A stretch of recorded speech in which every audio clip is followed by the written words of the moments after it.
Action Lab back better than ever. Chris Watson, the myth, the legend. Nope. Yep. Torlando Hakes is with me today, and man, we're gonna peel back the curtain today. We're gonna really dive into to a topic that I would say makes us a little bit vulnerable, a little bit transparent. That's probably a better word. There's some transparency today, and what we hope is that it challenges you. That it may be a process that you take yourself through, but more importantly, you're getting to see a micro moment of what the Action Lab would pertain to in working with your organization. So our goal today, what we want to do is we want to take you behind the scenes as Torlando and myself begin to talk about like who would be a lead for us. How do we determine an SMQL and an Action Lab in our own organization, and what that has looked like behind the scenes? What does it look like for days that we're writing curriculum? What that looks like for days that you and I have done role playing. And you're a rock star in role playing, by the way. But we've gone through it and behind the scenes, and I think we're going to reveal that a piece of that today. And I think where we'll kick it off, man, is when we had our first conversation, a little micro story. We had our first conversation about this. I remember I hit you up in Slack. You just invited me to your Slack group, and I hit you up. I said I have an idea about sales and marketing, and I loved you on the Selling Local podcast. Can we have a conversation? We have a conversation, and I literally just say, like, I don't see anyone trying to fill the gap, the intersection, build the bridge between sales and marketing. And you're like, I agree, like that. And so we had this nice conversation. And then the journey then took us to almost like proof of concept. And I remember the very first CMO that I talked to, because we were like, okay, is it a CRO? Is it a CMO? Is it a VP of sales? Like, how do you get both people, one head of marketing and one head of sales to say, yeah, and is that revenue? And we've had a lot of conversations about that. But the one commonality between all of them is they all agree, yes, there should be better alignment. Yes, we should have more collaboration. Yes, there should be more discussion around things like what is a lead. But I think a lot of organizations, or salespeople specifically, we sometimes stop there. And that's like, great, they're all that. So that means they're all leads. And what we have done is we've challenged ourselves to go deeper. We've asked ourselves some questions to say, okay, just because they all agree that is a need, is it a crisis? You're right. Is it urgent? Right. What really is their story?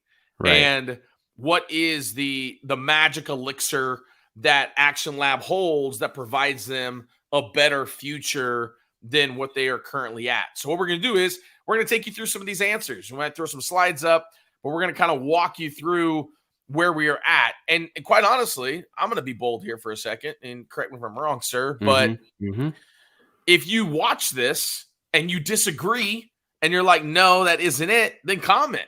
Help us. Right. We're okay with figuring out, oh, that isn't the urgent thing that you want, or that isn't the story that's going on in your world.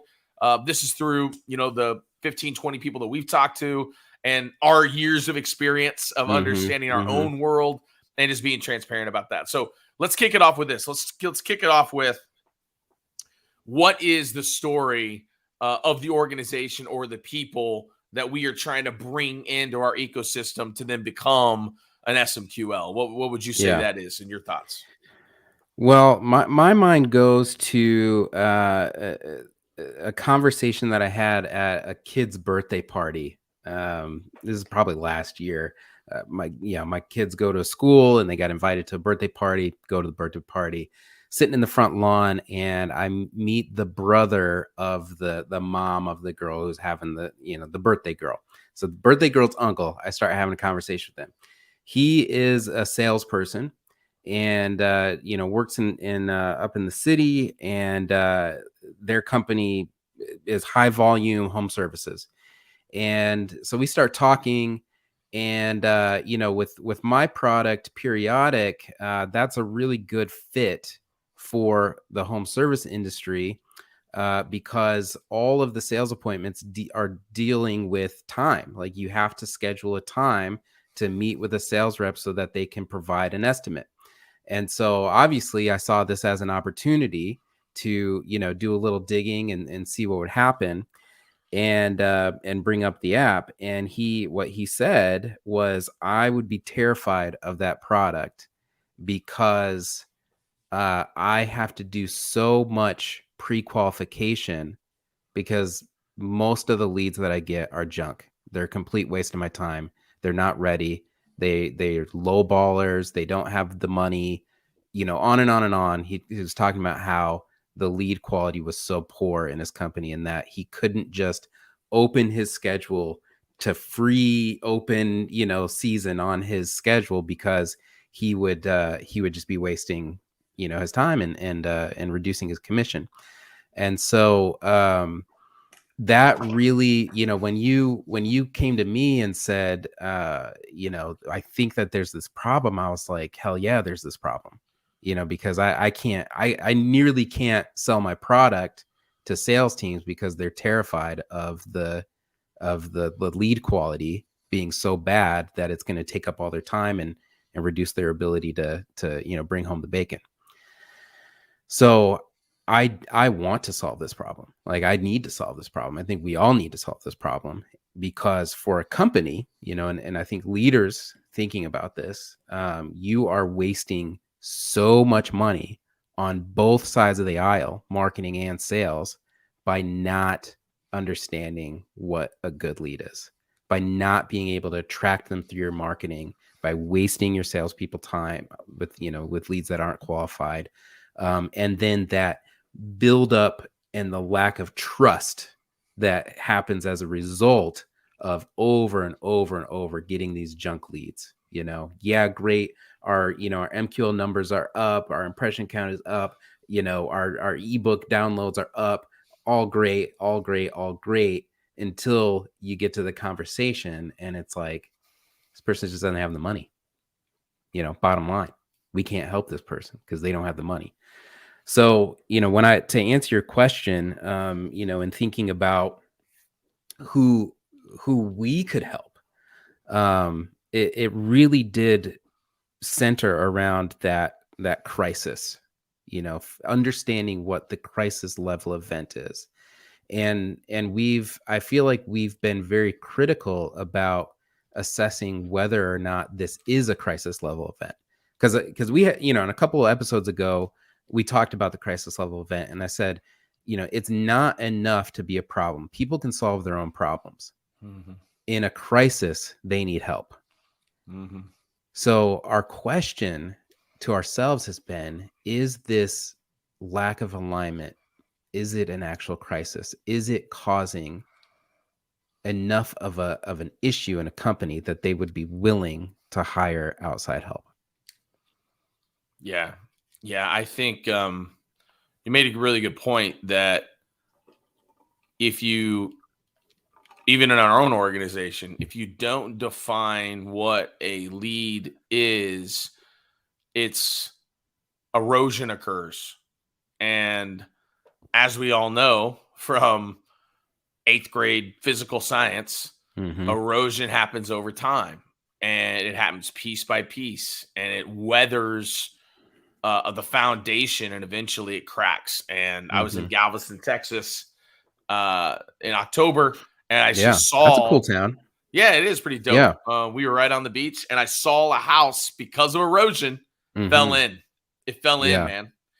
And I believe that, to what you said, is I think you said it best, that you don't want to be a vitamin, you want to be a painkiller. Right. And that is, when we think about the story of whoever is in charge of basically creating revenue, because that's what we're talking about. Right. Whenever I work with organizations on strategic narrative and how are we building a narrative for the organization, where do we always start? We start in sales. We want to know what they're doing in sales. Why? Because that's the place where they're speaking the most to actual leads, to actual people about buying. And so if that narrative is working or not working, we need to analyze that first. And I think when we look at, are our leads quality, not quality, both people need to be in alignment, both marketing and sales, on yes, these are good leads, or no, they aren't good leads, or what is a lead. And that only comes from revenue. Are we generating revenue off of the actions that both marketing and sales are taking? And it reminds me of, it almost reminds me of like a brother and a sister, and how they both think they're in the right. They don't think they did anything wrong.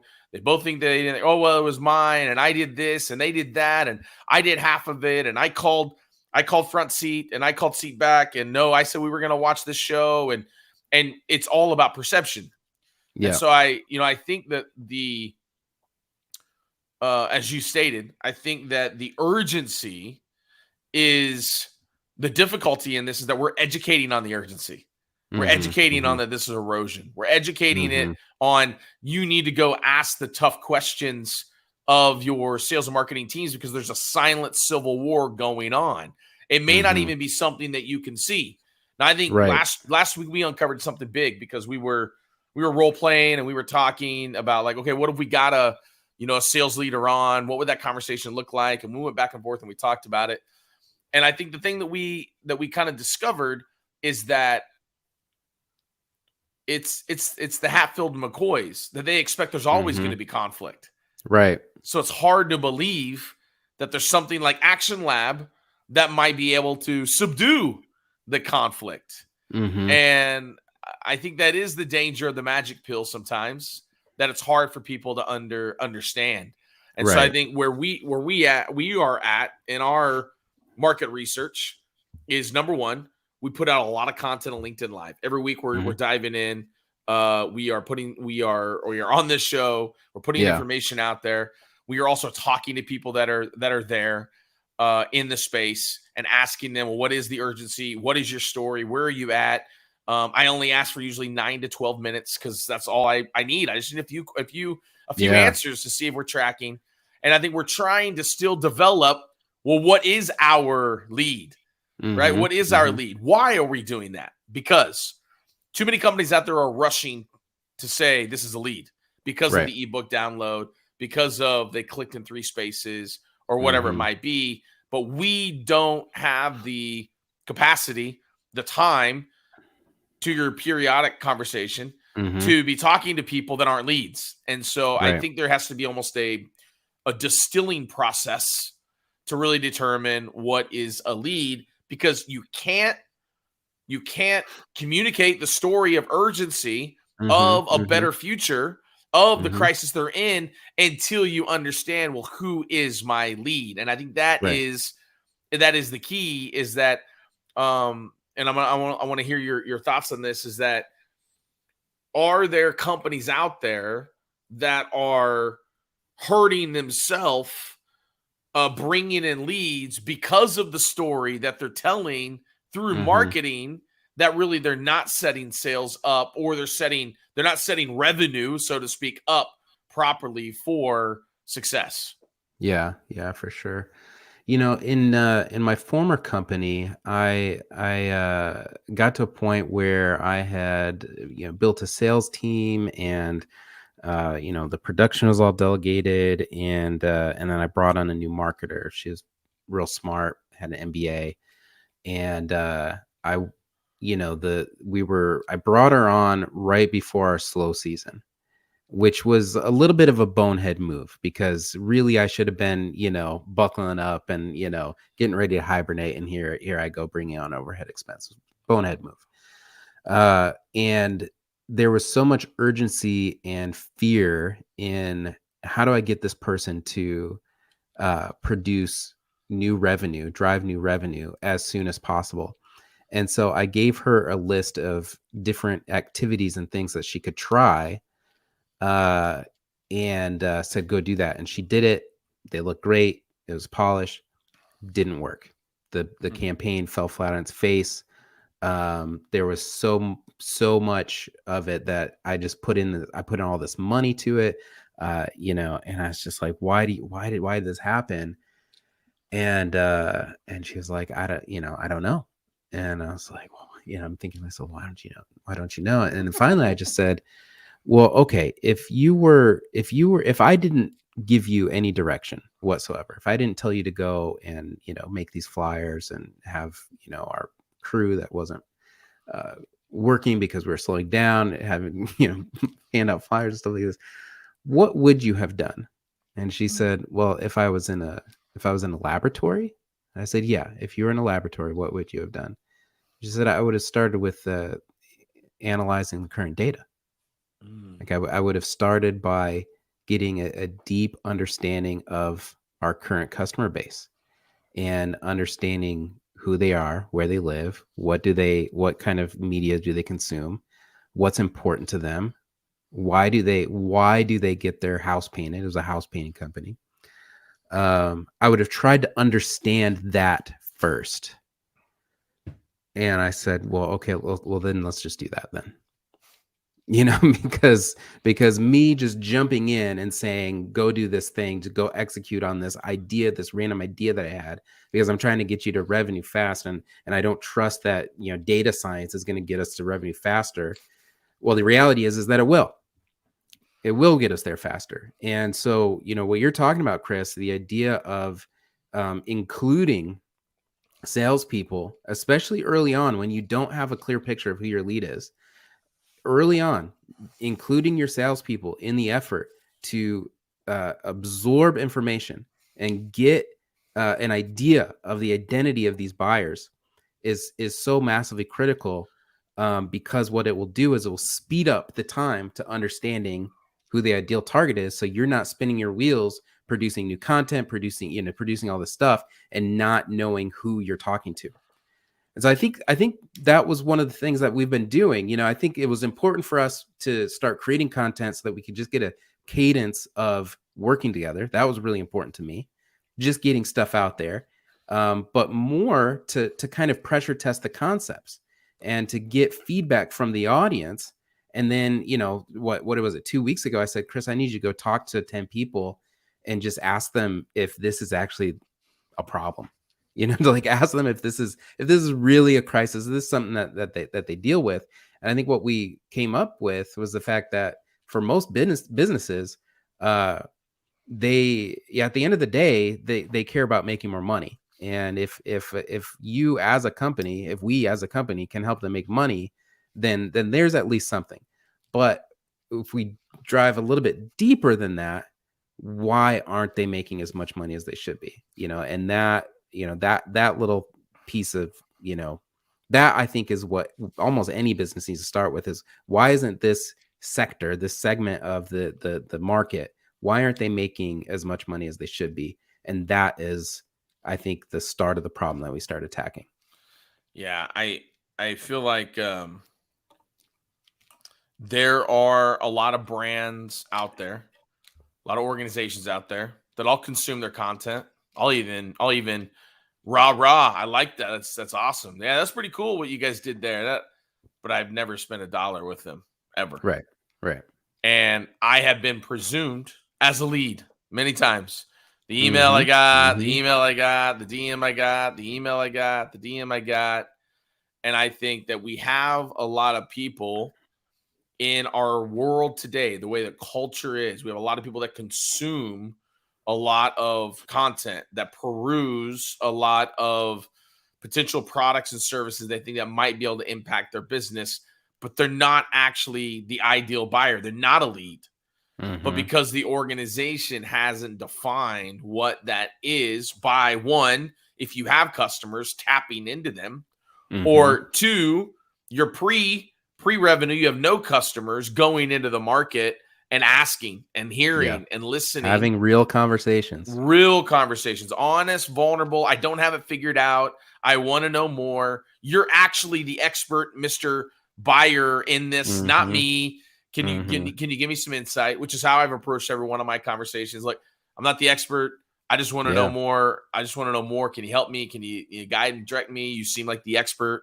And I think in doing that, we we understand their story better. And Yeah. I can't help but like look right over the camera here where I have the word stories in like, I don't know, size 400 font in these big 10 letters that I bought. And I think that it's so true. Like I'll share this part and then we'll wrap it up here is I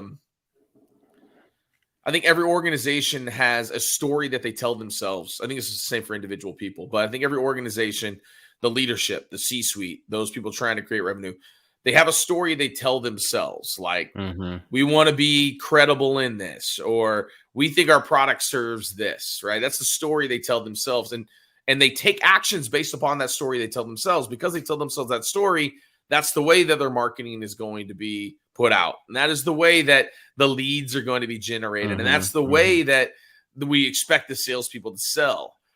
But the problem is that if our story isn't a story that is exciting to the buyer, to the potential lead, it's a story that they grasp and say, I want to be on that journey with you. I want that story for myself.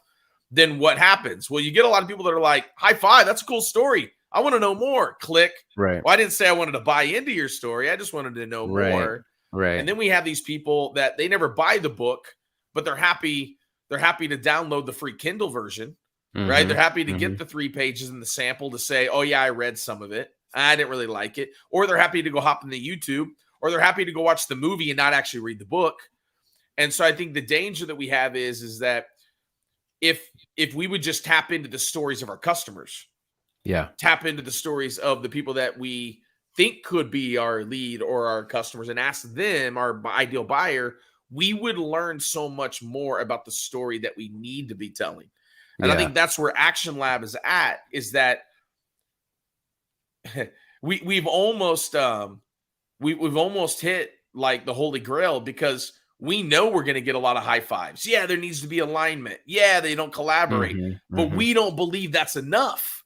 And that's what a lot of organizations aren't doing.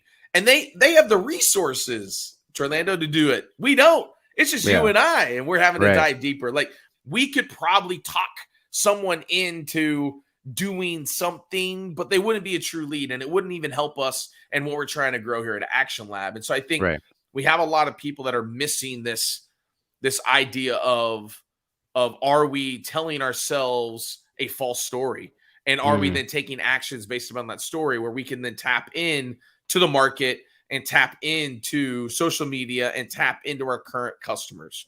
I'm gonna wrap it up by asking you this last question. Okay. How does a person on one side or the other, they are either a CMO or they're a VP of sales, or maybe somebody that works inside one of those places, how, if they know that, if they're hearing this and they're like, yeah, that's happening in an organization, oh my goodness, it is, like, what would you suggest? What should they do? Like, what should they do? And here's why I asked that, because imagine if you and I had never met, and imagine we worked in the same organization, and imagine that you were the only one saying this, and I'm like, we're at quota, bro. Like, I don't think we need to spend a lot of time in trying to align, and what do we need an Action Lab for? And I want to invest I got my SKO that I gotta, my kickoff for my salespeople that I gotta worry about it. I feel like that is maybe what we're up against. So I'm gonna let you, the wise marketing sage, the wise sage here, give us an opportunity just to hear, what should someone do when they know this is a problem and it is urgent in their mind and it does keep them up at night, but they don't know, will anyone else buy in? Yeah. I mean, it is reaching across the aisle, and there is internal campaigning that has to happen. I've done it. There are initiatives and things that I've wanted to do and implement, and I just can't get leadership to get on the same vision, or they don't think that it's going to work, or they don't want to dedicate resources to it. But what I have done, and in particular for because there are some folks out there that have great content, I just keep watching it. I just keep watching it, and I keep absorbing the content. That's what it's there for. And I know that if I keep preaching the same thing over and over and over again, if I keep focusing and identifying and uncovering and agitating the problem enough to where my leadership team starts saying, hey, we've got a culture problem, because that's really what it is. It's a culture problem. The division between marketing and sales, sometimes it's like the division between Democrats and Republicans. I mean, it could be pretty severe. And so being that voice of, I want to reach across the aisle, I think that we need to collaborate.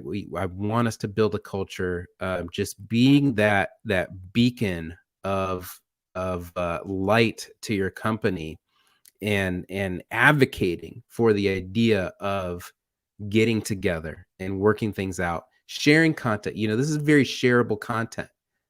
Just share it. Share it with your leader. I think where we have landed on in terms of Action Lab and defining our own lead, we have been very clear that we want to help companies enable new revenue enablement.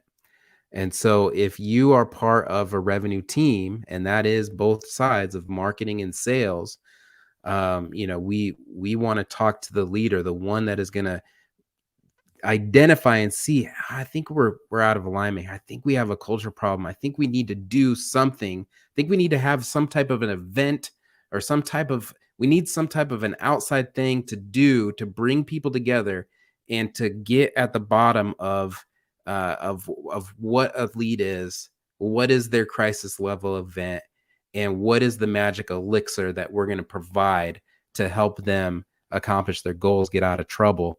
I think there's a space for us to help there, because you're busy, you're doing a lot, you have too much on your plate. There's too much pride sometimes, and ego, maybe from the other side, where they don't want to admit that they're having a problem. They don't want to, like, you want to protect your job a little bit, so you don't want to admit that you're struggling. Sometimes it's just helpful to have somebody outside. That's why people go to marriage counseling, some outside force to kind of help you come together and move forward as a team. That's what we're looking at. That's kind of what we have ended up defining as a lead. And Chris is doing that hands, that boots on the ground work of talking to people and saying, this is what we're thinking. What do you think? And that's what you have to do. Bro, this was enlightening. And I think it's important, as we talked about pre-show, it's important for people to not always say, hey, we got it all figured out. I think it's important for people to see that we are open to learning, to make sure that we're serving the right people. We thank you for joining us on Action Lab today and seeing a different side of us and of Action Lab. Once again, we are on here every Wednesday at 11 o'clock Eastern. I'm Central Time, so I always have to process that in my head for a second. And more importantly, I think it's important for you all to know that we want to hear from you. We want to know, like, if you're like, oh, they're missing the mark, and you want to be collaborative, hit us up. If you realize that you heard this and said, ooh, he might have a crisis, and I'm worried about 2022 or the future, hit us up. If you are thinking, you know what, I may need some outside people to come in and run one of these in our organization, hit us up. And I think most importantly for you to understand is that all we want is we want to help enable more revenue within your organization. So, sir, it was great today. I appreciate the time, and look forward to next Wednesday when we hop back in. Awesome. We'll see you next time. Peace.